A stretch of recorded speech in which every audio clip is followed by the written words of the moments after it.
Hey everybody, it's been a really long time since I've posted anything, and this is not going to be a floss tube update or uh,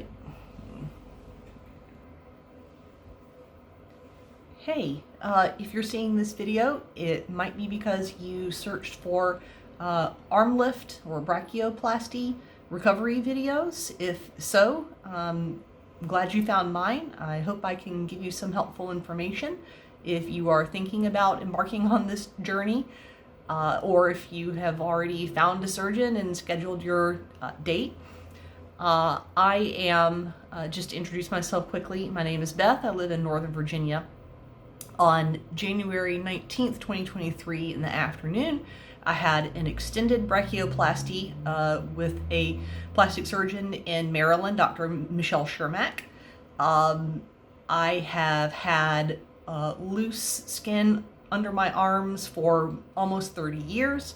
I've never liked the way they looked. I also have a wide torso and a lot of fat, sort of in my bra band area. So we decided on the extended brachioplasty, and she ended up removing a fair amount of skin from my arms and my torso. Now I'm slightly less than a week out. That was last Thursday. Today is the following Wednesday, January 25th. I just got my first follow-up appointment was yesterday for Dr. Shermack to remove the dressings that they put around my arms, to change the sports bra. They kind of give you this stretchy sports bra with the hooks in the front that you wear over the incisions that they do along your basically your torso. And she looked at my incisions, and by the way, I will not be showing the incisions in this video. I'm thinking of doing a different video with befores and afters and all that information, but right now I'm kind of not ready to show my incisions. I'm squeamish about medical things anyway, ironically, and I almost can't bear to look at the incisions. But I wanted to do this short video to just give you all an idea of what it might be like, what I've been through in the past week. So essentially, the surgery, I had booked it several months ago. They gave me the surgeon's office gave me a bunch of information, paperwork. Wanted to make sure that I really knew what I was getting into. I chose the surgeon after having a consultation with her, because I was in her examining room, and while I was waiting for her, there was a book on the table, and I looked at it. It was basically a very nice illustrated how-to manual of various skin tightening techniques, and they had a lot of material on arm lifts, extended arm lifts, and so forth. And I happened to notice that the author was none other than Dr. Shermack. So she's literally written, maybe not the book, but a book on skin tightening techniques. She's a real expert. Her before and after pictures look really great. She was very kind and answered all my questions, helped me help alleviate some of my initial fears and concerns right off the start.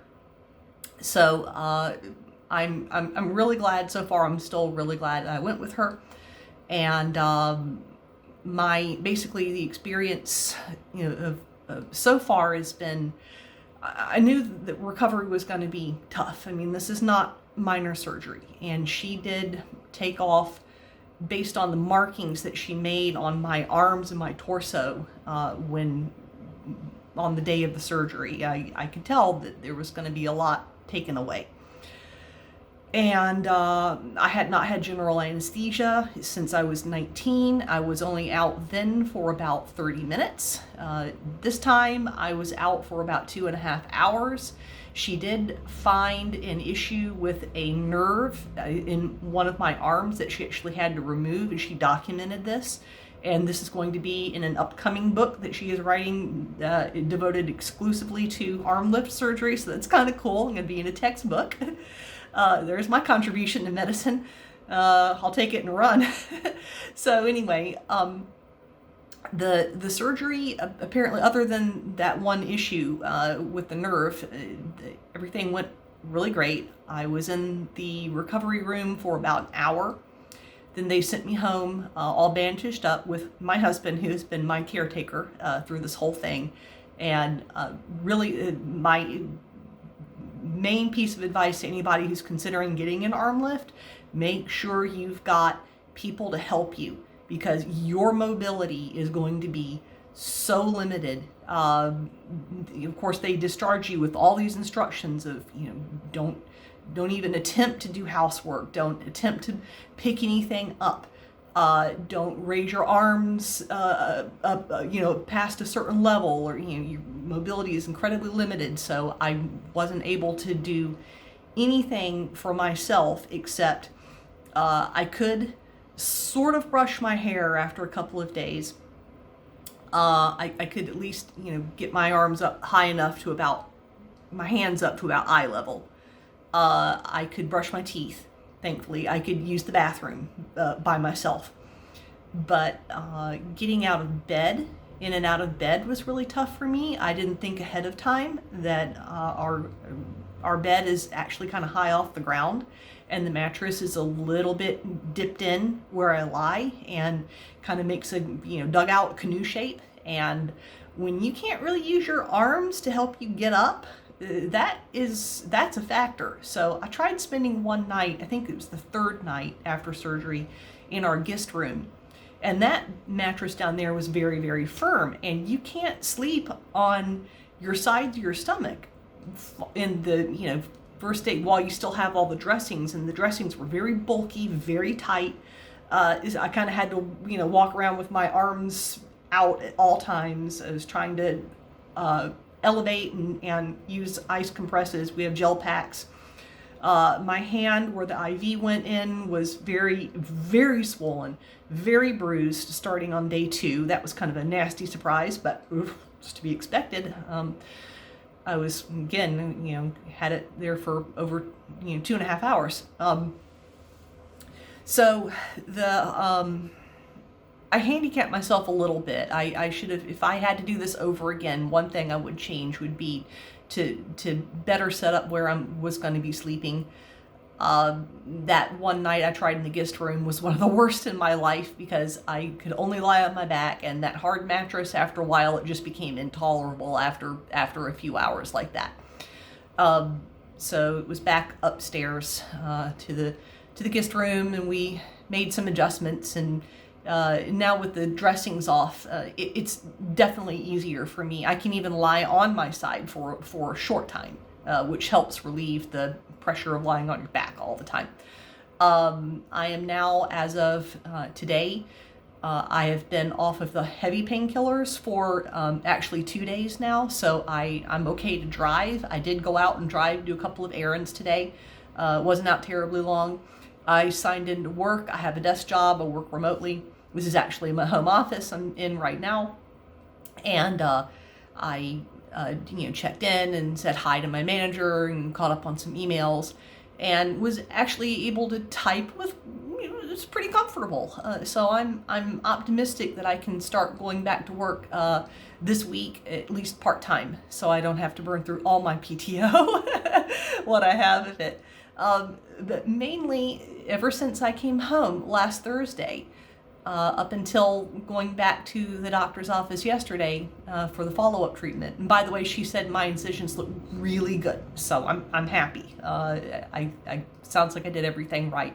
But yeah, for the last 6 days, my sole focus has been just healing, resting, recovering from the general anesthesia, which is something that I don't know that a lot of people talk about that in their follow-up videos. They're kind of, understandably, they're focused on the actual procedure, their incisions, how their arms are feeling, but the general anesthesia really whipped my behind.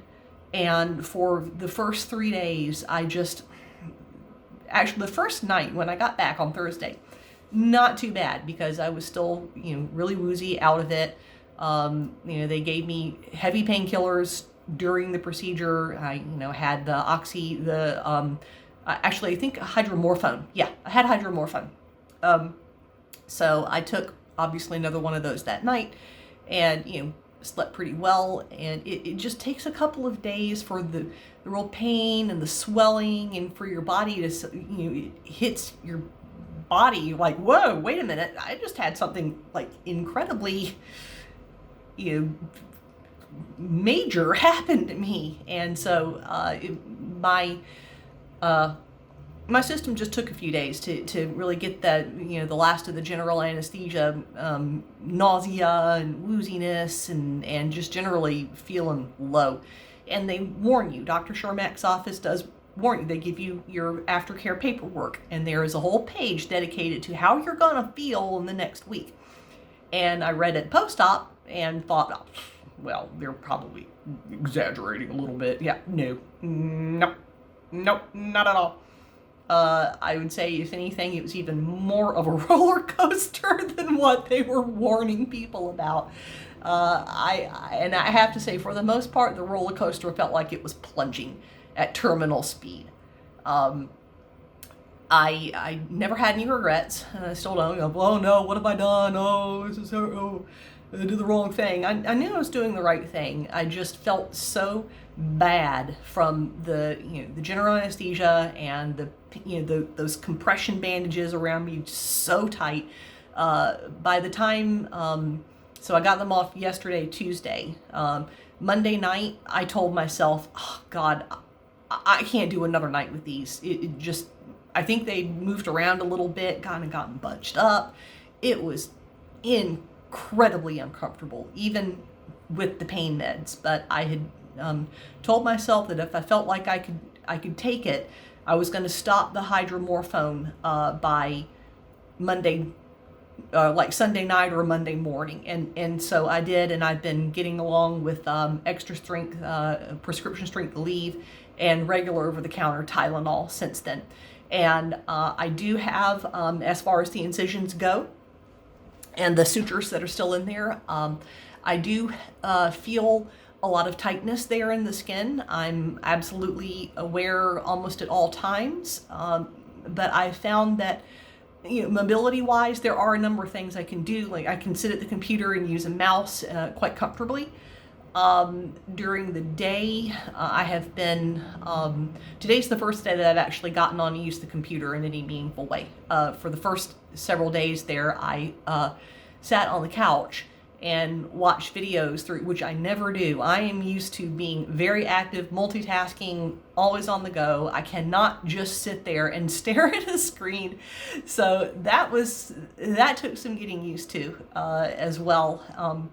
And I found myself, I didn't have anything set up ahead of time. Like, I didn't have any binge series or movies that I wanted to see or anything like that. So I just kind of fished around on YouTube and was able to sit on the couch and have cushions on either side of me. So I had my hands elevated at all times, which again really helped the one with the IV in it, because that thing kind of turned into a balloon, a black and blue balloon.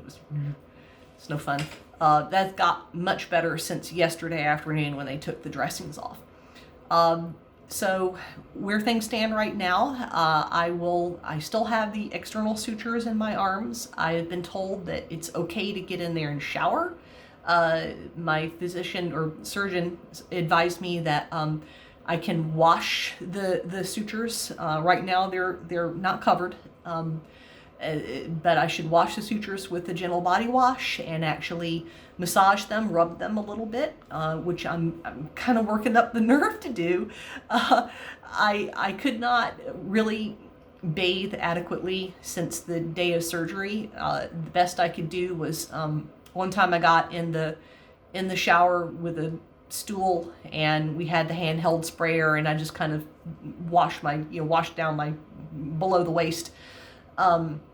You absolutely cannot get your dressings wet because that is and especially not with any kind of warm water. Warmth and water are breeding grounds for bacteria, so they want you to really keep away from keep those sutures as bone dry as possible.